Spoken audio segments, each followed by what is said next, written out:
Hey, do I have fun here or what? I do. My wife always says to me, what do you mean you're going to work? That ain't work.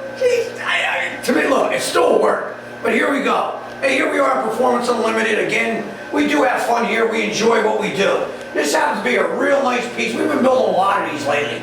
This is our 427 small block Chevy motor. Small block 427. Making 600 horsepower. Dyno proven. And again, 600 and something foot-pounds of torque. These are little animals. We start the base out with a nice dark block. We put a Ford's Eagle rotating assembly in there. A nice big hydraulic roller cam. Finish it off with some AFR heads. Edelbrock intake, big Holly carb, MSD distributor. Fire them up, run them, test them, and they're one hell of a motor. Now you're looking for a nasty, nasty small block, check out our 427 small block. Trust me, it'll plant you in your seat. Enjoy the video.